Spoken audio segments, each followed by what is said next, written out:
इसमें ने total 3 chapter है। ये यूनिट 4 में टोटल 3 चैप्टर अपने ना फर्स्ट जो चैप्टर है उसको स्किप कर रहे हैं क्योंकि उसमें ने क्वेश्चन छोटे बन रहे हैं लेकिन कंटेंट बहुत ज्यादा है तो लिखना पूरा नहीं हो पाएगा। ये वाला कैसा है कि तुमको समझ में आ जाएगा तो तुम अपनी लैंग्वेज में भी लिख सकते हो। तो मैंने ने एक चैप्टर को अभी यहाँ पे नहीं दिया है आपको, यानी 10 के बाद दूसरे 4 पेज दूसरे बन सकते हैं। ये 10 पेज का है, उसके बाद 4 पेज दूसरे बन सकते हैं। राइट। इसको मैंने जितना हो सके उतना आपको अपनी लैंग्वेज में प्रोवाइड करने की ट्राई की है।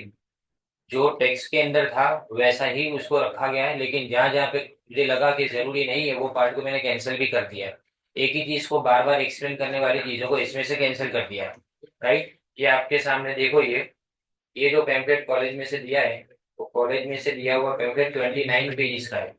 ये 29 पेजेस के पैम्पलेट में अननेसेसरी चीजों को निकाल के, यानी जो याद करने के लिए नहीं जरूरी, सिर्फ समझने के लिए जरूरी है, वो सारी चीजों को निकाल दिया और 10 पेज का ये पैम्पलेट बनाएंगे। समझे? तब देखो the instruments of monetary policy. पहला टॉपिक ये तुम्हारा है इंस्ट्रूमेंट, यानी सेंट्रल बैंक के पास ये सारे इंस्ट्रूमेंट यानी साधन है। किसके लिए? वो अपनी मर्जी से, इट इज डिस्क्रिशन लिखा हुआ है सेकंड लाइन में। डिस्क्रिशन का मतलब अपनी मर्जी से वो जब चाहे तब कंट्रोल और रेगुलेट कर सकती है सप्लाई और demand for money, supply of and demand for money. Right. And availability of credit, यानी मार्केट में कितनी लोनेबल अमाउंट होगी, लोन कितनी मिलेगी, उसको कंट्रोल करने का काम इससे होता है। तो इसमें हम ऐसा मानते हैं सैमुअल्सन और नॉदर्स उसको क्या बोलते हैं, nuts and bolt of monetary economic policy, यानी मतलब इनके बिना कोई भी मॉनेटरी पॉलिसी चले ही ना। Monetary instruments are generally classified in 2 categories, एक जनरल क्रेडिट कंट्रोल मेजर्स और दूसरा सिलेक्टिव क्रेडिट कंट्रोल। तो जनरल क्रेडिट कंट्रोल के अंदर हम क्या करेंगे, कंट्रोल करेंगे एग्रीगेट सप्लाई और डिमांड मनी की। राइट। एग्रीगेट सप्लाई और डिमांड फॉर मनी को अपने कंट्रोल करेंगे, लेकिन मॉनेटरी पॉलिसी के ऑब्जेक्टिव्स को ध्यान में रख के करना है। ऐसा नहीं होना चाहिए कि तुम कोई भी चीज को कंट्रोल करने चाहो लेकिन उसके बाद मॉनेटरी पॉलिसी जिस लिए बनाई जाती है वो ऑब्जेक्टिव तुम्हारा कंप्लीट ना हो। जनरल क्रेडिट कंट्रोल मेजर्स जिसको अपने ट्रेडिशनल मेजर्स बोलते हैं उसमें बैंक रेट आता है, कैश रिजर्व रेशियो और ओपन मार्केट ऑपरेशन। समझना बहुत इंटरेस्टिंग है ये। पहले देखो इसके अलावा हमने स्टेचुटरी लिक्विडिटी रेशियो भी इसके अंदर लिखा है और साथ में हमने रेपो रेट और रिवर्स रेपो रेट भी इसके अंदर लिखा है। तो देखिए पहले bank rate. Bank rate is the rate at which central bank lends money to the commercial bank and rediscounts the bill of exchange presented by commercial bank। जरा समझ लेना, बैंक रेट का मतलब क्या कि अगर कमर्शियल बैंक को जब भी पैसे की जरूरत पड़ेगी तो वो सेंट्रल बैंक के पास पैसे मांगने के लिए जाएगी। पर सेंट्रल बैंक ऐसा तो है नहीं कि वो लोग पैसे लेने आएंगे डायरेक्टली दे देंगे, उनके पास सिक्योरिटी होनी चाहिए। सिक्योरिटी किसके तौर पे होती है? तो बिल ऑफ एक्सचेंज के तौर पे होती है। लोगों के पास से कलेक्ट किए हुए बिल्स ऑफ एक्सचेंज वो गिरवी रखती है। गिरवी रखने के बाद रिजर्व बैंक ऑफ इंडिया उनको लोन देगी, लेकिन डिस्काउंट रेट के ऊपर देगी, मतलब एक रेट ऑफ इंटरेस्ट उसमें से काट लेगी। तो जो रेट ऑफ इंटरेस्ट निकाल देती है ना उसको अपने क्या बोलते हैं, बैंक रेट बोलते हैं। राइट। तो bank rate at which the bank is prepare to buy और री-डिस्काउंट बिल ऑफ एक्सचेंज और other commercial paper eligible for the purchase under this act. याद रखो कोई भी कमर्शियल पेपर, पर याद रखो एक्ट में लिखा है ना कि जो एलिजिबल है उसी को आप डिस्काउंट करा सकते हो, बाकी सबको नहीं। इसको first class bill of exchange बोला जाता है। Government securities approve bill and first class bill of exchange को when commercial banks are face with shortage of cash reserve, यानी उनके पास अगर कैश रिजर्व नहीं है तो वो शॉर्ट टर्म के लिए अपने बिल को डिस्काउंट करवाएगी, यानी आरबीआई के पास से जाके पैसे मांगेगी। याद रखो it is general method of borrowing by the commercial bank from the central bank. Central bank को अपने क्या मानते हैं, लेंडर ऑफ लास्ट रिसोर्ट, मतलब अगर कोई नहीं मिलेगा ना तो मदद करने वाले खाली एक ही बैंक है और वो है रिजर्व बैंक ऑफ इंडिया अपने लिए। बाकी सेंट्रल बैंक अपने याद रखने का, कहीं पे भी आरबीआई मत लिखना तुम यहाँ पे, क्योंकि ये पूरी दुनिया के लिए बनाया गया है। ये जो है ना अपने सिर्फ इंडिया के लिए नहीं समझ रहे हैं, हम पूरी दुनिया के लिए समझ रहे हैं। द सेंट्रल बैंक री discount the bill presented by the commercial bank at a discount rate. ये जो ट्रेडिशनली इसको क्या बोला जाता है, बैंक रेट बोला जाता है। दस the bank rate is the rate, bank rate वो रेट है जिसके अंदर कमर्शियल बैंक को रिजर्व बैंक या तो सेंट्रल बैंक एडवांस करती है पैसा। The central bank can change this rate increase और डिक्रीज, इंक्रीज कर सकते हैं डिक्रीज, यानी वो इंक्रीज कब करेगी जब वो इकोनॉमी को रिड्यूस करना चाहती है, मनी सप्लाई को रिड्यूस करने के लिए इंक्रीज करेगी, और अगर एक्सपांड करना है तो इसको क्या करेगी, डिक्रीज करने का। अभी देखो, when it wants to increase the credit creation capacity of the commercial bank it reduces the discount rate, and when it decides to decrease the credit creation capacity of the bank तो वो क्या करेगी, increase कर देगी। यानी जब भी credit creation को कॉन्ट्रैक्ट करना हो, क्रेडिट क्रिएशन को कम करना हो, तो कम करने के लिए बैंक रेट इंक्रीज किया जाएगा। याद रखना, इनवर्स रिलेशनशिप है। This policy action by the central bank, इसको अपने बैंक रेट पॉलिसी बोलते हैं। ये 1839 के अंदर सबसे पहले इंग्लैंड के अंदर बैंक ऑफ इंग्लैंड ने स्टार्ट किया था। उसके बाद में दूसरा ओपन मार्केट ऑपरेशन उसको 1922 के अंदर यूएस के अंदर सबसे पहले स्टार्ट किया गया था। और आरबीआई ने जब से उसका इंसेप्शन यानी 1935 से उन्होंने बैंक रेट को एज एन इंस्ट्रूमेंट यूज करना शुरू कर दिया। अब बैंक रेट 1950 तक कितना रहा था, 3%। बाद में वो इंक्रीज हुआ 12% तक, बराबर है 1992 में 12% तक, और वो 1997 तक इतना ही रहा। फिर बाद में इकोनॉमी 5-6% के लिए ग्रो करने के लिए डिक्रीज करना पड़ा, रिड्यूस करके 6.5% किया, जो 1973 के बाद सबसे लोएस्ट था। अब बैंक रेट को बाद में 6% कर दिया गया, और वो 2006-7 तक मेंटेन रहा, लेकिन वापस उसको 7.5% किया गया क्योंकि इन्फ्लेशन बहुत बढ़ गया था। और इन्फ्लेशन का रेट कितना था, 11.5% था जुलाई 2008 में। When the central bank changes the bank rate, commercial bank change their own discount rate accordingly with the difference of generally 1%. If the central bank wants to reduce the money supply by reducing the flow of credit from the banks to public, it will raise the bank rate. यानी जब reduce करना है ना money supply को, बाजार में जाता हुआ पैसा अगर आपको रोकना है तो सेंट्रल बैंक क्या करेगी, इसको इंक्रीज कर देगी बैंक रेट को। तीन तरह से, वन राइज इन बैंक, तीन तरह से ये इफेक्ट करता है। पहले तो one, rise in bank rate reduces the net worth of the government bond against which commercial banks borrow funds from the central bank. This reduces commercial banks capacity to borrow from the central bank. अगर bank rate increase होगा ना तो government bond तुम्हारे पास इतने कम बचेंगे। Example, लोग invest कब करेंगे, जब रेट ऑफ इंटरेस्ट ज्यादा होगा तो ना। अब बैंक बैंक रेट जब इंक्रीज हो जाता है ना उस टाइम पे आपको रिटर्न ट्रेजरी बिल और प्रॉमिसरी नोट के ऊपर कम मिलता है। रिटर्न कम मिलेगा तो मार्केट में लोग खरीदेंगे नहीं, अगर खरीदेंगे नहीं तो डिस्काउंट कैसे करेंगे। यानी मतलब आपके पास लोन लेने के लिए जो ट्रेजरी बिल्स की जरूरत पड़ती है वो ट्रेजरी बिल्स आपके पास होंगे ही नहीं। As a result commercial bank finds it difficult to maintain a high cash reserve. इससे क्रेडिट क्रिएशन कैपेसिटी कम हो जाती है और मार्केट में जाने वाला पैसा रुक जाता है। दूसरा, सेकेंड में देखो, when the central bank raises its bank rate commercial bank range the discount rate too.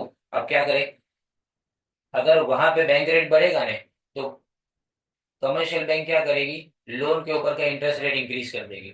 अब लोन महंगी हो जाएगी, लोन महंगी हो जाएगी तो जितने भी बिजनेस फॉर्म्स है वो सारी बिजनेस फॉर्म्स क्या करेगी, लोन लेना इनके लिए आसान नहीं होगा। इसीलिए यहाँ पे इससे प्रॉब्लम हो गया। दूसरा, तीसरा जो बेनिफिट होता है इससे ये होता है कि लेंडिंग रेट हमेशा डिपॉजिट रेट को एडजस्ट करने के लिए होता है। Therefore a rise in bank rate, तो इसका मतलब डिपॉजिट रेट भी बढ़ेगा। मतलब आप बैंक में ज्यादा पैसा रखो ना तो आपको फायदा है, बैंक में ब्याज ज्यादा मिलता है। देयरफॉर सेविंग बैंक के अंदर ज्यादा जाएगा। सेविंग ज्यादा जाएगा किसके अंदर, टाइम डिपॉजिट में। और money with the public decrease, लोगों के पास का पैसा कम हो जाएगा। लोग क्या समझेंगे, घर में पैसा रखो इससे बैंक में पैसा रखो ज्यादा अच्छा, क्योंकि बैंक में रिटर्न ज्यादा अच्छा मिलता है। तो तीन अलग अलग रीजन है। देखो पहला रीजन समझो, जब bank rate reduce, rise in bank rate, इससे क्या होता है, नेटवर्थ यानी जो कमाने की कैपेसिटी है ना गवर्नमेंट बॉन्ड की वो कम हो जाती है। तो इसका मतलब सेंट्रल बैंक के पास इतनी कोई सिक्योरिटी आएगी नहीं जिसके सामने वो लोन दे पाए। उसके बाद सेकंड में ये आता है कि जब बैंक रेट इंक्रीज होता है तो डिस्काउंट रेट, बैंक भी अपना इंटरेस्ट रेट बढ़ा देगी, कमर्शियल बैंक भी। यानी आप लोन लेने जाओगे तो आपको लोन महंगी लगेगी तो आप मार्केट में आने वाले जितने भी लोग हैं, बिजनेस फर्म्स हो या कस्टमर्स है, वो लोन लेना कम कर देंगे क्योंकि ज्यादा रेट ऑफ इंटरेस्ट के ऊपर लोन लेना महंगा पड़ता है। और तीसरा आता है ये कि जब भी इंटरेस्ट रेट बढ़ेगा ना, तो लेंडिंग का इंटरेस्ट रेट बढ़ेगा तो डिपॉजिट का भी इंटरेस्ट रेट बढ़ेगा। अब ज्यादा इंटरेस्ट रेट अगर होगा तो इससे फायदा ये होता है कि मार्केट में जितना भी पैसा इधर उधर घूम रहा है ना, वो सबका सब बैंक के पास वापस आ जाएगा। इसे डिपॉजिट मोबिलाइजेशन इफेक्ट इसको बोला जाता है। फिर लिमिटेशंस, ठीक है, याद रखो ये जो था ना वो कैसा था, बैंक रेट को इंक्रीज करने का था। एग्जैक्टली रिवर्स है, पर खाली लिख देना है, उसको एक्सप्लेन करने की जरूरत नहीं है। अब लिमिटेशंस में देखो, the bank rate policy has lost its effectiveness as a weapon of monetary control over time for the following reasons. सबसे पहली बात, कमर्शियल बैंक के पास अगर खुद के पास पैसा ज्यादा हो तो, क्योंकि आजकल क्या हो रहा है कि बैंक के अंदर पैसे डिपॉजिट करने वाले लोग बढ़ते जा रहे हैं। आप सारा ट्रांजेक्शन तो कैसे करते हो, ऑनलाइन करते हो ना सारा ट्रांजेक्शन। अब सब ट्रांजेक्शन अगर ऑनलाइन है तो बैंक का पैसा बैंक के पास ही रहेगा, मार्केट में जाए ना जाना ही नहीं है। तो बैंक के पास डिपॉजिट ज्यादा आती है, डिपॉजिट ज्यादा आएगी तो बैंक को जरूरत नहीं पड़ेगी ना रिजर्व बैंक के पास पैसे लेने जाने के लिए, या तो सेंट्रल बैंक के पास पैसे लेने जाने के लिए। तो यहाँ पे जब अगर बैंक को जरूरत नहीं पड़ेगी तो बैंक रेट इफेक्ट नहीं करेगा। राइट, पहली बात। दूसरी, with the growth of credit institution and financial intermediates, the capital market is widened extensively and the share of banking credit is decline. पहले खाली बैंक लोन देती थी, आज बैंक अकेले नहीं है, non banking finance company Bajaj finance जैसी companies भी है जो लोन दे रही हो। राइट, ऐसे प्राइवेट इंस्टीट्यूशन भी है जो भी लोन देते हैं। तो मतलब पहले अकेली बैंक थी, तब ये बैंक रेट इफेक्टिव था कि बैंक के अंदर सीधी इफेक्ट किसकी होती है, आरबीआई की होती है। लेकिन नॉन बैंकिंग फाइनेंस कंपनीज हर चीज नहीं मानती है आरबीआई की। तो इसका मतलब बैंक रेट को इंक्रीज करने से भी इसका कोई फायदा डायरेक्टली मिलता नहीं है। फिर उसके बाद में थर्ड में देखो, looking from the credit demand angle, variations in the discount rate work effectively only where the demand for credit is interest elastic. कई बार ऐसा होता है कि जब रेट ऑफ इंटरेस्ट बढ़ता है तो हम क्या करते हैं, लोन लेना कम कर दें। इसको क्या बोलते हैं, इंटरेस्ट इलास्टिक। मतलब जब इंटरेस्ट बढ़ेगा, इंटरेस्ट रेट बढ़ेगा, तो हम लोन लेना ज्यादा कम कर देंगे। लेकिन अगर हमने ये देखा कि आपकी गरज बहुत ज्यादा है, आपको लोन लेना ही पड़े ऐसा है, तो फिर आप रेट ऑफ इंटरेस्ट नहीं देखते। फिर रेट ऑफ इंटरेस्ट बढ़ेगा भी तो भी आप लोन लेना चालू भी रखोगे। तो जब अगर कंट्री के अंदर इंटरेस्ट इलास्टिक ना हो, क्या, डिमांड फॉर क्रेडिट, तो ये बैंक रेट कोई भी इफेक्ट प्रोवाइड नहीं करता है।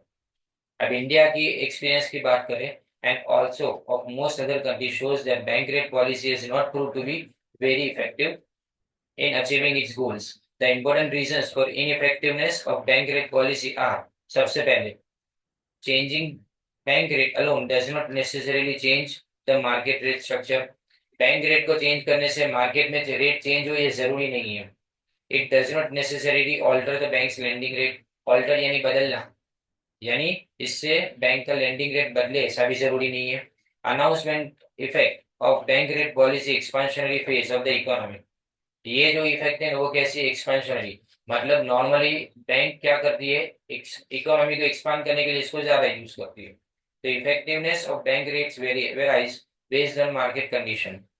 When RBI raise rates, banks increase lending rate impacting the realty sector. इसमें सबसे बड़ा सेक्टर कौन सा इफेक्ट होता है पता है, रियल्टी। रियल्टी का मतलब मकान, रियल एस्टेट जिसको बोला जाता है, वो वाला सेक्टर सबसे ज्यादा पहले अफेक्ट होता है।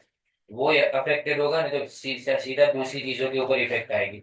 आप नया मकान खरीदोगे तो फर्नीचर भी बनाओगे, कलर की भी डिमांड होगी, बराबर, और उसके बाद में उसके अंदर इलेक्ट्रॉनिक इक्विपमेंट की भी डिमांड होगी। लेकिन अगर मकान खरीदे नहीं जाएंगे तो फिर क्या होगा, ये सारी चीजों की डिमांड भी रुक जाएगी। तो इसलिए मार्केट में धीरे धीरे चेन रिएक्शन स्टार्ट हो जाता है। अब सेकंड है सीआरआर, कैश रिजर्व रेशियो, जिसको अपने स्टेच्यूटरी रिजर्व रेशियो भी बोलते हैं। Is the percentage of total deposit which commercial banks are required to maintain in the form of cash reserve with the central bank। यानी आपको एक amount, हर रोज जितने भी कैश आपके पास आती है उसका एक परसेंटेज आपको रिजर्व बैंक के पास डिपॉजिट कराना पड़ता है। हम इंडिया की बात करें तो नॉर्मली सेंट्रल बैंक सीआरआर उतना रखती है जिससे कल जाके कोई भी डिपॉजिट करने वाला पैसे वापस विड्रॉ करने आएगा तो क्या करोगे आप, ऐसा बोलोगे मैंने तो लोन दे दी, मेरे पास पैसे नहीं बचे, ये नहीं बोल सकते ना। ये ना हो इसलिए क्या किया जाता है, एक कैश अमाउंट अपने डिपॉजिट कर लेते हैं कहाँ पे, सेंट्रल बैंक के पास। The cash reserve ratio depends normally on the bank's experience regarding the cash demanded by the depositors। ये किसके ऊपर डिपेंड करता है? बैंक को पता होना चाहिए कि कितने लोग आज पैसे डिपॉजिट करते जाएंगे और उसमें से कितने लोग कल वापस विड्रॉ करने भी आएंगे। तो ये बैंक के एक्सपीरियंस से बैंक को पता चलता है। Central bank impose a CRR on commercial banks to prevent financial crisis and control money supply. The CRR, also known as statutory reserve ratio, is a legal requirement for banks to maintain a cash reserve ratio. इसको SRR भी बोला जाता है, CRR को। अब by changing CRR, bank क्या करेगी? Money supply को ओवरनाइट चेंज कर सकती है, यानी एक ही दिन में चेंज कर सकती है। When economic conditions demand a contradictory monetary policy, the central bank raises the CRR, and when economic conditions demand monetary expansion। देखो, कॉन्ट्राडिक्टरी का मतलब संकुचित, यानी मतलब मैं इकोनॉमी को क्या करना चाहता हूँ, मनी सप्लाई को कम करना चाहता हूँ। तो अगर मैं मनी सप्लाई को कम करवाना चाहता हूँ तो मैं क्या करूंगा? CRR को इंक्रीज कर दूंगा। मतलब अगर 100 रुपये आते हैं ना, उसमें से पहले आपको 20 रुपये सेंट्रल बैंक के पास डिपॉजिट करने थे। अब 30 रुपये अगर करने पड़ेंगे तो आपके पास लोन देने के लिए खाली 70 रुपीज बचेंगे, क्योंकि पहले 80 बचते थे। तो मार्केट में जाने वाला पैसा रुक जाएगा।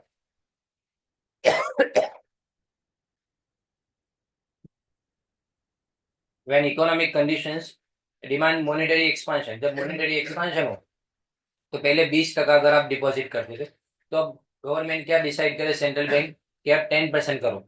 तो अब आपके पास 10 रुपये और ज्यादा बचते हैं हर 100 रुपये के ऊपर। तो आप ज्यादा लोन दे पाओगे, यानी इसमें आप इकोनॉमी को एक्सपांड कर पाओगे। The effect of change in the CRR on the supply of money and credit creation by the banks is briefly explained here. देखो, इसमें 100 मिलियन समझो के डिपॉजिट है और 20% CRR है। तो DM यानी डिपॉजिट मल्टीप्लाई फाइंड आउट करना हो तो 1/CRR आएगा। यानी 1/CRR कितना है? 20%। तो 20/100 यानी 1/0.2 हो जाएगा। तो 1/0.2 करोगे तो 5। इसका मतलब आप जितनी भी डिपॉजिट मार्केट से कलेक्ट करते हो ना, उसके 5 टाइम्स, इसके 5 टाइम्स आप क्या करोगे? क्रेडिट क्रिएट कर पाओगे, राइट। अब CRR को मैं 25% कर दूं तो CRR 25% हो जाएगा। तो 25/100 करो तो कितना आएगा? 0.25। तो मतलब अब 4 टाइम हो जाएगा, 4 टाइम्स। मतलब पहले 5 गुना क्रेडिट क्रिएट होती थी, अब 4 गुना होगी, मतलब 1 टाइम कम हो गया। तो CRR के बढ़ाने से क्या होता है? क्रेडिट क्रिएशन कम हो जाता है, इसीलिए सेंट्रल बैंक इसको एज ए टूल यूज करती है। ये कौन सा हुआ तुम्हारा CRR? लास्ट वाला देखो, ओपन मार्केट ऑपरेशंस, जिसको OMO बोला जाता है। ये सबसे इंपॉर्टेंट है और ये आपको एग्जाम में 12 मार्क का क्वेश्चन पूछ सकता है। ओपन मार्केट ऑपरेशन सबसे ज्यादा इंपॉर्टेंट है, क्योंकि रिसेंटली ज्यादा से ज्यादा जो कंट्रीज है ना, वो ओपन मार्केट ऑपरेशन और रेपो रेट और रिवर्स रेपो रेट को यूज करते हैं। Open market operation is the sale and purchase of government security. देखो, सेल और परचेज दो चीजें लिखी गई है। Government security and treasury bills by the central bank of the country when the central bank decides to pump यानी increase money into circulation, it buys back the government security. वो क्या करेगी? गवर्नमेंट की सिक्योरिटीज जो लोगों के पास है, जो उन्होंने कमर्शियल बैंक के थ्रू परचेज की है, वो वापस खरीदना चालू करेगी उनके पास से। अब मैं तुम्हारे पास की अगर डिपॉजिट खरीद लेता हूँ तो मैं तुमको पैसे दूंगा उसके सामने। अगर पैसे दूंगा तो पैसे डिपॉजिट कहाँ पे होंगे? ऑब्वियसली तुम्हारी बैंक के अकाउंट में। यानी मतलब वो पैसा तुम्हारे पास नहीं, बैंक के पास जाएगा। कमर्शियल बैंक के पास वो पैसा जाएगा तो कमर्शियल बैंक के पास कैश बढ़ेगी। अब गवर्नमेंट कमर्शियल बैंक के पास अगर कैश ज्यादा होगी तो वो ज्यादा क्रेडिट क्रिएट कर पाएगी। लेकिन जब आप कॉन्ट्रैक्शन करना चाहते हो, ध्यान देना, कॉन्ट्रैक्शन करना चाहते हो तो हम सेल करना शुरू करेंगे, सिक्योरिटी को सेल करेंगे। अगर मैं सिक्योरिटी को सेल करूंगा तो यानी सेंट्रल बैंक अगर सेल करे तो समझो कोई आदमी ने उसको परचेज किया। तो परचेज कैसे करेगा वो? अपने बैंक अकाउंट से चेक लिख के देगा वो, या तो ट्रांसफर करेगा पैसे। तो बैंक के पास जो सिक्योरिटी खरीदी आपने, उससे पैसे बैंक के पास से निकल जाएंगे और सीधे किसके पास आ जाएंगे? सेंट्रल बैंक के पास आ जाएंगे। मतलब अब बैंक के पास अमाउंट बचा ही नहीं है कि जिसके अंदर से वो लोन ज्यादा दे पाए। तो लोन का अमाउंट धीमे धीमे कम होता जाएगा। वापिस जब एक्सपांशन करना है, यानी मतलब उनको मनी सप्लाई को इंक्रीज करना है, तो परचेज करना शुरू करेगी। सेंट्रल बैंक सिक्योरिटी को परचेज करेगी। सेंट्रल बैंक अगर सिक्योरिटी को परचेज करेगी तो लोगों के पास जितने भी गवर्नमेंट के बॉन्ड्स या गवर्नमेंट की सिक्योरिटीज है वो सेंट्रल बैंक को बेचेंगे वो लोग। अब वो बेचेंगे तो सेंट्रल बैंक उनको पैसा देगी। अब ये पैसा जाएगा कहाँ पे? तो उनके कमर्शियल बैंक के अकाउंट के अंदर जाएगा वो पैसा। इसका मतलब कमर्शियल बैंक के पास वो पैसा बढ़ेगा, डिपॉजिट इंक्रीज होगी। अब डिपॉजिट इंक्रीज होगी तो लोनेबल अमाउंट भी बढ़ेगा, वो ज्यादा लोन दे पाएगी। सेल में देखो उल्टा है, यानी जब सेंट्रल बैंक चाहती है कि मनी सप्लाई को रिड्यूस करे, सेंट्रल बैंक चाहती है कि मनी सप्लाई को क्या करे, वो रिड्यूस करे, तो मनी सप्लाई को रिड्यूस करने के टाइम पे वो बेचना चालू करेगी गवर्नमेंट सिक्योरिटी को। अब गवर्नमेंट सिक्योरिटी को बेचना चालू करेगी तो तुम लोग अगर उसको खरीदते हो, तो खरीदोगे तो पैसा कहाँ से जाएगा? सेंट्रल बैंक के थ्रू। सेंट्रल बैंक के पास पैसा जाएगा कमर्शियल बैंक के थ्रू, यानी आप अपने बैंक अकाउंट में से वो पैसा दे दोगे। मतलब आपकी बैंक के पास जो डिपॉजिट का अमाउंट था वो धीमे धीमे कम होता जाएगा। तो अब डिपॉजिटर नहीं है तो लोन कैसे दे पाएंगे? समझे ना? तो लोन रिड्यूस हो जाती है और मार्केट में जाने वाला पैसा रुक जाता है। समझे? ये सबसे पहले 1922 के अंदर फेडरल रिजर्व सिस्टम ने स्टार्ट किया था। Central bank conducts open market operation through commercial banks impacting bank deposit reserves and credit creation capacity. यानी तीन चार चीजों का इफेक्ट है। पहले तो बैंक की डिपॉजिट कम हो जाएगी, तीन चीजें। फिर रिजर्व्स बैंक के पास कम हो जाएगी और क्रेडिट क्रिएशन की कैपेसिटी उसके बाद में कम हो जाएगी। इससे क्रेडिट सप्लाई और डिमांड और इंटरेस्ट रेट तीनों पे इफेक्ट आएगी। और सेल, देखो सेल वाला पूरा मैंने चक्कर जो समझाया वो आप देखो। व्हेन पीपल बाय, सेल कौन कर रहा है? Central bank. तो खरीदेंगे कौन? लोग। लोग खरीदेंगे उसको। When people buy the government bonds and securities through the cheques drawn on the commercial banks in favour of the central bank, the money is transfer from buyers account to the central bank account. यानी तुम्हारे account में से पैसा किसको चला जाएगा? Central bank को चला जाएगा। This reduces the total deposit with the commercial banks and also their cash reserves. As a result, credit creation capacity of commercial banks decreases and therefore the flow of bank credit to the society decreases. मतलब market में जाने वाला पैसा सब कहाँ चला जाता है? सेंट्रल बैंक के पास चला जाता है। एग्जैक्टली ऐसा when commercial bank themselves decide to buy। Second वाला देखो, सेकंड वाला कमर्शियल बैंक खुद सोचती है कि सेंट्रल बैंक ने अगर डिपॉजिट इश्यू की है तो हम भी खरीद लेते हैं उसको। तो सेंट्रल बैंक खुद भी अगर खरीदना चालू करेगी तो भी पैसा उनके पास से डिपॉजिट का कहाँ चला जाएगा? सेंट्रल बैंक के पास चला जाएगा। तो क्रेडिट क्रिएशन की कैपेसिटी और ज्यादा रिड्यूस हो जाएगी। The sale of bonds reduces also the demand for credit. When the central bank sells the government bonds, it sells them at a reduced price, यानी कम प्राइस के ऊपर। डिनोमिनेटेड प्राइस यानी face value. Denominated price का मतलब क्या होता है? Face value, यानी जो वैल्यू लिखी है उससे कम में बेचेगी। Consequently the actual rate of interest on the bonds goes up. This causes an upward push in the overall interest rate structure. इसमें होता क्या है कि अगर वो डिस्काउंट पे बेचेगी ना तो मार्केट में रेट ऑफ इंटरेस्ट बढ़ेगा। The rise in rate of interest reduces the demand for credit. अब ज्यादा रेट ऑफ इंटरेस्ट के ऊपर लोन लेने वाले कम होते जाएंगे। Thus, not only the simply supply of credit, but also the demand for credit is affected by the open market operations. On the contrary, अब इसके पूरा उल्टा। अब ये पूरा उल्टा अगर आपको करना है तो आपको पूरा ये पैराग्राफ लिखने की जरूरत नहीं है। आप इसको क्या कर सकते हो? Exactly the same happens when reverse procedure is adopted, ऐसा लिख दो तो भी चलेगा। Right?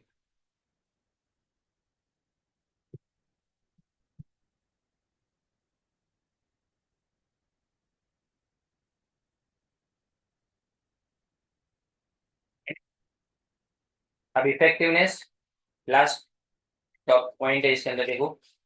Open market operations do not work effectively under the following conditions. अगर कमर्शियल बैंक के पास बहुत ज्यादा पैसा है, तो अगर आप सेंट्रल बैंक के थ्रू जितने भी बॉन्ड्स बेचो फिर भी पैसा बचेगा ही, तो क्रेडिट क्रिएशन के ऊपर कोई इफेक्ट नहीं पड़ेगी इसकी। दूसरी बात, इन अ वेरी बोएंट मार्केट सिचुएशन। बोएंट का मतलब क्या हुआ? बोएंट समझ में आता है?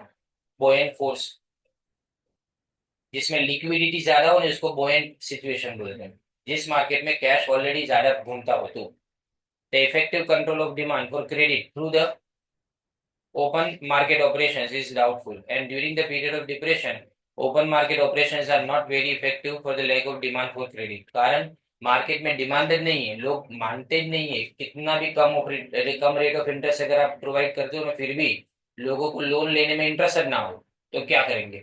यहाँ पे फिर डिमांड इंक्रीज नहीं हो पाएगी।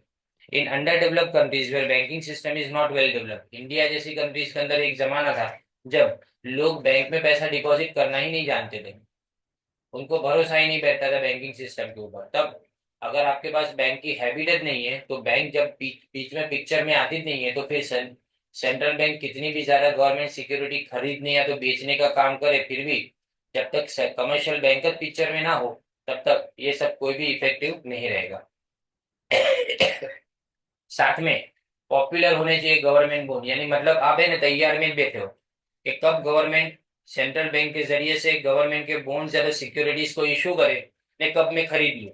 यानी खरीदने वाले और बेचने वाले ताक में बैठे रहने चाहिए, यानी वो पॉपुलर होने चाहिए गवर्नमेंट की बॉन्ड्स एंड सिक्योरिटीज के, जब तुम इशू करोगे तुम तुरंत लोग खरीद लेंगे।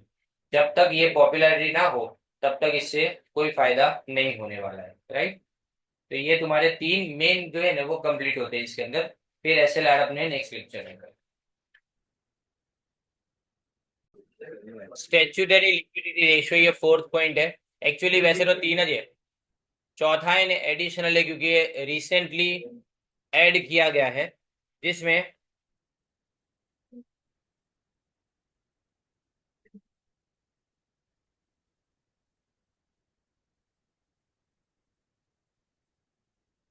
देखिए, in addition to CRR the RBI was empowered to impose statutory cash reserve ratio. Statutory cash reserve ratio क्या है? To control and regulate the credit creation by the banks for the private sector and the availability of finance to the government. Under the SLR scheme, the commercial banks are required to statute मतलब legalize, by statute मतलब legal तरीके से, to maintain a certain percentage of their total daily demand and time deposit in the form of liquid asset. ध्यान देना, जितने पैसे bank के पास रोज cash आते हैं, डेली जो कैश वो डिपॉजिट आती है ना, जो कौन सी डिपॉजिट, लोन का पैसा वापिस आए वो नहीं, लेकिन डिमांड और टाइम डिपॉजिट का पैसा, मतलब लोग सेविंग्स में पैसा डिपॉजिट करे करंट अकाउंट में, वो डिमांड डिपॉजिट है। टाइम डिपॉजिट यानी फिक्स डिपॉजिट में जो पैसा डिपॉजिट करे उसका एक percentage bank statutory liquidity ratio की तरह से रिजर्व बैंक ऑफ इंडिया के अंदर जमा कराएगी। अपने अगर इंडिया की बात करें तो liquid assets as specified by RBI include excess reserve, जो एक्स्ट्रा रिजर्व तुम्हारे पास है वो, अनएंकम्बर्ड गवर्नमेंट सिक्योरिटीज। अब याद रखो अनएंकम्बर्ड का मतलब क्या होता है, जिसके ऊपर किसी भी तरह का बोझ ना हो।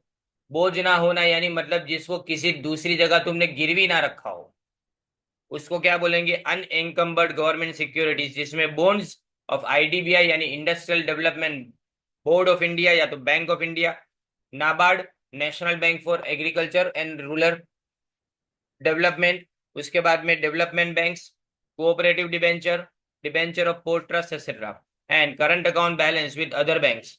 The method of determining the SLR can be specified. देखो एसएलआर कैसे आता है, ईआर, ईआर यानी एक्सेस रिजर्व, जीएस यानी गवर्नमेंट की सिक्योरिटीज जो अनइंकम्बर्ड है, फिर उसके बाद में सीबी यानी current account balance with other banks, और टीडी यानी डिमांड डिपॉजिट, और टीडी यानी time deposit.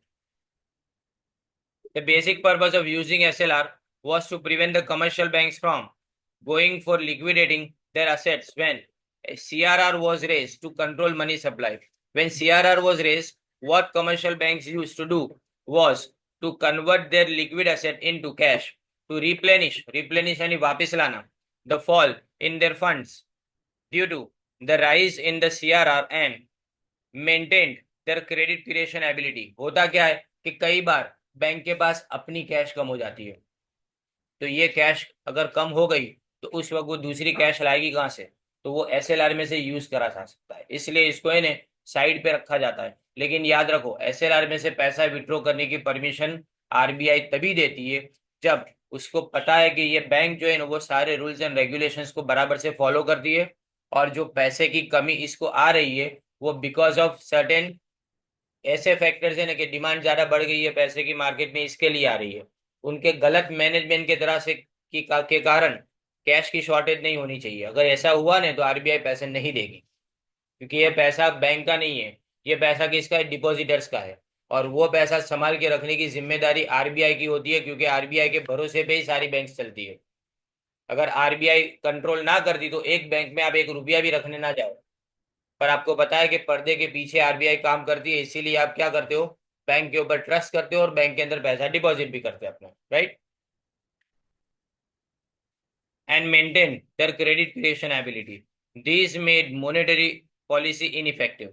The SLR as a tool of monetary control works in two ways. It provides an alternative to the borrowing of the government from RBI. अब एक सीधी सी बात है, RBI से पैसा लेने के लिए, अब गवर्नमेंट को पैसा लेना हो तो गवर्नमेंट किसके पास जाएगी, गवर्नमेंट की बैंक तो आरबीआई है। तो एक ऑल्टरनेटिव मिलता है, एक ऑल्टरनेटिव यानी एक विकल्प मिलता है आपको, एक दूसरा सहारा मिलता है कि यहाँ से पैसे लिए जा सकते हैं। It affects banks freedom of buying and selling the government bonds in both ways. It affects the money supply depending on whether the RBI wants to control or enhance the money supply. When the intention is to increase money supply, देखो याद रखना, ये चीज बहुत important है। क्या लिखा है कि अगर बैंक को लगता है कि मनी सप्लाई इंक्रीज करे तो वो एसएलआर रिड्यूस कर देगी। एसएलआर रिड्यूस हो जाएगा तो मतलब आपको आरबीआई के पास उतना कम पैसा रखने जाना पड़ेगा। तो ज्यादा पैसे अगर तुम्हारे पास है तो तुम मार्केट में ज्यादा पैसे प्रोवाइड भी कर पाओगे एज लोन्स। तो लोन्स अगर मार्केट में ज्यादा जाएगी तो मार्केट में मनी सप्लाई इंक्रीज हो जाएगी। तो एसएलआर के रिड्यूस होने से मनी सप्लाई इंक्रीज होती है और एसएलआर के इंक्रीज होने से मनी सप्लाई रिड्यूस हो जाएगी, right. When it wants to reduce it, ये लिखा है ना उसको, to reduce the money supply with the public it increases the SLR. So the SLR was first imposed, ये लिखने की जरूरत नहीं होती, ये जो पैराग्राफ है ना वो लिखने की जरूरत नहीं, ये खाली ओवरव्यू है। अपने तो एसएलआर किस तरह से काम करता है वो ज्यादा इंपॉर्टेंट है, कब इंट्रोड्यूस किया गया नहीं ये लिखने की जरूरत नहीं है। तो एसएलआर 1949 में इंट्रोड्यूस किया गया 20% से and remain unchange till August 1964। फिर उसके बाद में 25% इंक्रीज करके किया गया एंड उसके बाद 1970 तक सेम लेवल पे रहा। अभी since then SLR has been raised quite frequently as shown below. The SLR was raised in September 1990 to 38.5%, यानी उसकी मैक्सिमम लिमिट कितनी है, 40%। 40% से ऊपर नहीं जा सकता, तो 40% के बिल्कुल नजदीक पहुंच गया 38.5% से। The SLR as tool of monetary control has in fact been used as a monetary fiscal tool. दोनों चीज है, खर्चा यहाँ पे क्या गवर्नमेंट की एक इनकम भी हो जाती है आरबीआई के थ्रू, क्योंकि जो पैसा आप एसएलआर में रखते हो ना, यानी बैंक्स जो भी पैसा एसएलआर में रखती है वो government as an alternative use भी कर सकती है। तो गवर्नमेंट के पास इनकम का एक सोर्स मिलता है, इसलिए इसको फिस्कल टूल भी बोला जाता है। फिस्कल यानी गवर्नमेंट जो अपना एक्सपेंडिचर और इनकम कमाने या तो खर्च करने का काम करती है उसको अपने फिस्कल टूल बोलते हैं। The deficit financing method a fiscal measure, ये नहीं करना ये भी। अब ये जो पूरा का पूरा है ना यहाँ से कुछ भी नहीं करना है, सीधा आप रेपो रेट से स्टार्ट करेंगे अपने। ओके, आपको ये याद रखना है कि 2009 में एसएलआर कितना था, तो 25% था। ये लास्ट वाला है ना, आपको खाली समझ लेना है। अब रेपो रेट याद है ना, repo rate reverse repo rate. अब रेपो रेट यानी रीपर्चेज रेट बोला जाता है। A new monetary tool till the late 1980s the RBI had been using the traditional methods of monetary control. However, as mentioned above, on the recommendations of Chakravarti Committee 1985, some important changes were made in the monetary policy. However, some major changes were introduced. उसके बाद में 1990 में crisis आए, फिर हमने वापस उसको change किया। तो हमने यहाँ पे दो अलग अलग टूल को यूज करना शुरू किया, एक रेपो रेट है और दूसरा रिवर्स रेपो रेट है। एक रेपो रेट और दूसरा रिवर्स रेपो रेट। तो यहाँ पे वर्ल्ड बैंक ने और आईएमएफ ने इंडिया को बेल आउट किया 1991 के अंदर। हमारे पास शॉर्टेज ऑफ फंड्स था, यानी मतलब हम इंपोर्ट करना चाहे तो सिर्फ 3 वीक तक चले ने, उतना खाली हमारे पास फॉरेन एक्सचेंज था, उसके अलावा फिर फॉरेन एक्सचेंज अपने पास नहीं था। तो इसका मतलब हमको पैसे की जरूरत पड़ी तो हमने आईएमएफ और वर्ल्ड बैंक के पास से पैसे की मदद मांगी। तो उस वक्त उन्होंने कंपल्सरीली हमारे ऊपर ये रिस्ट्रिक्शंस लगाने का, जो रिस्ट्रिक्शंस है उसको हटाने का बोला। इसलिए ग्लोबलाइजेशन, प्राइवेटाइजेशन और लिबरलाइजेशन, ये 3 अलग अलग पॉलिसी, बराबर। तो ये मुक्त अर्थतंत्र जिसको बोलते हैं ना वो स्टार्ट हुआ तब से। इन अप्रैल 1997 वाले पैराग्राफ से स्टार्ट करेंगे। The RBI introduce a new system called repurchase operation rate, abbreviated, abbreviated यानी इसका शॉर्ट फॉर्म रेपो रेट है, to manage the short run liquidity of the banking system. As mention above, Under the SLR system, the commercial banks are required to invest a certain percentage of their demand and time deposit in government securities. Investment करना पड़ता था ना किसके अंदर, demand और time deposit का पैसा अपने एसएलआर की तरह से साइड पे रखना पड़ता था. This system blocks the bank money with the RBI. अब इसमें होता क्या था कि अगर 38.5% तुम्हारी डिमांड डिपॉजिट के पैसे अगर आरबीआई ले जाएगी तो तुम्हारे पैसे तो ब्लॉक हो गए ना, बैंक के पैसे ब्लॉक हो जाते हैं. ये ब्लॉक हो गए पैसे तो ये यूजेबल नहीं है, इसको यूज नहीं कर सकते तुम. तो ये सिस्टम में खामी थी. इसको सुधारने के लिए देखो इसमें लिक्विडिटी प्रॉब्लम आ जाती थी. The repo system provides a solution to this problem of liquidity. Under the repo system, the RBI buys securities back from the banks and thereby provides funds to the banks. It is a form of lending money to the banks for a period of 1 to 14 days. एक से यानी 15 दिन से कम के लिए अगर आपको पैसे की जरूरत यानी बैंक को पैसे की जरूरत पड़े तो वो आरबीआई से पैसे लेती है. तो आरबीआई उसको जो पैसा दे रही है उसके सामने एक रेट ऑफ इंटरेस्ट चार्ज करेगी जिसको डिस्काउंट रेट बोला जाता है. वो पहले से ही वो डिपॉजिट में से पैसा काट देगी. आपको पूरा पैसा रिटर्न करना है. लेकिन अगर आपने समझो 50 लाख रुपए की लोन ली तो 50 लाख में से वो रेपो रेट वाला जो हिस्सा है वो निकाल दिया जाएगा और बाकी का अमाउंट बैंक को मिलेगा. बैंक को जब पेमेंट करना है तो 50 लाख का पूरा पेमेंट करना है. अब जब रेपो रेट इंक्रीज होता है तो बैंक के लिए आरबीआई से पैसा लेना महंगा हो जाएगा. तो ये बैंक जो महंगा हुआ वो पैसा किसके पास से वसूल करेगी? ऑब्वियसली वो कस्टमर के पास से वसूल करेगी, जो लोन लेने आते हैं उन लोगों के पास से वसूल करेगी. तो वो अपना लेंडिंग रेट बढ़ा देगी, मतलब लोन देने का रेट वो बढ़ा देगी. अब लोन देने का रेट बढ़ जाएगा तो मार्केट में जाने वाला पैसा जो है ना वो डिस्करेज करेगा लोगों को, क्योंकि ज्यादा रेट ऑफ इंटरेस्ट आपको देना पड़ता है. अब अगर आप ज्यादा रेट ऑफ इंटरेस्ट दे रहे हो तो इसका मतलब ये हुआ कि पैसा महंगा, और महंगा पैसा खरीदने के लिए लोग तैयार नहीं होते. तो जो कैश फ्लो मार्केट में है ना वो मार्केट में कैश फ्लो रुक जाएगा. अब यहाँ पे दूसरी एक तलवार की धार ये भी है कि इसके अंदर अगर आप सोचो तो बैंक को पैसे की कमी है. बैंक अगर आरबीआई के पास से पैसा लेती है तो उसको महंगा पड़ता है. तो बैंक अब क्या करेगी, लोगों के पास से पैसा लेने की ट्राई करेगी. कैसे? वो लोगों को एक स्कीम बताएगी इस तरह से कि अब सेविंग्स में डिपॉजिट करने से आपको ज्यादा रेट ऑफ इंटरेस्ट मिलेगा. तो आप लोग क्या करो, हम जैसे लोग सेविंग्स में ज्यादा रेट ऑफ इंटरेस्ट मिले, फिक्स डिपॉजिट पे ज्यादा रेट ऑफ इंटरेस्ट मिले, इसलिए हम क्या करेंगे, बैंक में हमारे पास का आइडल पैसा डिपॉजिट कर देंगे. तो मतलब मार्केट में जो एक्स्ट्रा कैश थी ना वो धीमे धीमे क्या हो गई, गायब होने लगी. तो ये कम होने के कारण मार्केट में जो इन्फ्लेशन का रेट है ना वो डाउन होने लग गया. क्योंकि इन्फ्लेशन कब आता है? Too much money chasing too few goods is inflation. यानी बहुत ज्यादा पैसे हो लेकिन गुड्स ना हो तो इन्फ्लेशन होता है. तो इसका मतलब पैसे कम करना हमारी सबसे बड़ी प्रायोरिटी है. तो इस प्रायोरिटी के लिए हमने क्या किया, पहले रेपो रेट रिजर्व बैंक ने इंक्रीज किया. तो बैंक के लिए रिजर्व बैंक के पास से लोन लेना महंगा हो गया. वो महंगी लोन को सेटल करने के लिए ये लोग क्या करेंगे, बैंक वाले कस्टमर के पास ज्यादा रेट ऑफ इंटरेस्ट चार्ज करेंगे. अब कस्टमर के पास ज्यादा रेट ऑफ इंटरेस्ट चार्ज करेंगे तो कस्टमर कंज्यूमर लोन के लिए जो पैसा वो बैंक से लेना चाहता है ना वो धीमे धीमे कम करने लगेगा. राइट? अब ये कम होगा तो इसका मतलब मार्केट में जाने वाला पैसा रुक जाएगा, इफेक्टिव डिमांड कम हो जाएगी और मार्केट में इन्फ्लेशन धीमे धीमे कम होने लगेगा. एग्जैक्टली ऐसा होता है कब, जब मार्केट से पैसा किस तरह से बैंक वापस खींचना चालू करेगी, ज्यादा रेट ऑफ इंटरेस्ट सेविंग्स और फिक्स डिपॉजिट के ऊपर देगी तो लोग इसमें डिपॉजिट करना चालू करेंगे. तो अपने पास की एक्सेस कैश वो कहाँ पे डिपॉजिट कर देंगे, बैंक के पास. सिंपल. ये रेपो रेट का वर्किंग होता है. अब रिवर्स रेपो रेट उल्टा है. रिवर्स रेपो रेट में आरबीआई बैंक के पास से पैसे मांगती है. हम अगर यानी नॉर्मल बैंक, कमर्शियल बैंक अगर आरबीआई के पास से पैसा मांगे तो वो रेपो रेट है. लेकिन अगर आरबीआई कमर्शियल बैंक के पास से डिपॉजिट मांगे तो वो क्या हो जाता है, रिवर्स रेपो रेट हो जाता है. The reverse repo rate is the rate at which the banks can buy the securities or deposit money with the RBI. The operational rule of the reverse repo rate is quite simple. When the central bank aims at increasing liquidity or money supply, central bank को पैसे की जरूरत है. It buys back the securities at a low repo rate. This increase the funds with commercial banks, which can be used to create credit. On the other hand, when the objective is to control the money supply, the RBI uses the reverse repo rate and increases the repo rate.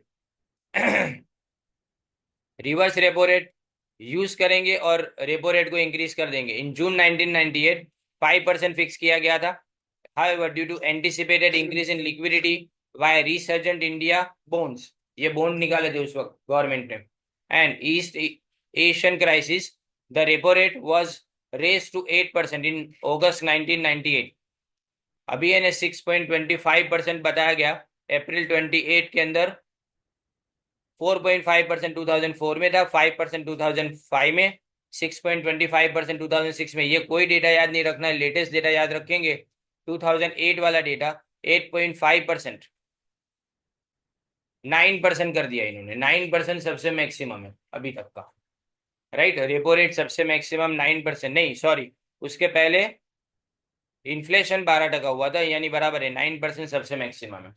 Okay, अभी repo rate 7.50 या 7.75 basis point के ऊपर चल रहा है, right. अब इसको down करने की शुरुआत आ गई है, क्योंकि मार्केट में धीमे धीमे पैसा कम होने लगे तो रिजर्व बैंक क्या करेगी, रेपो रेट को कम करना स्टार्ट करेगी।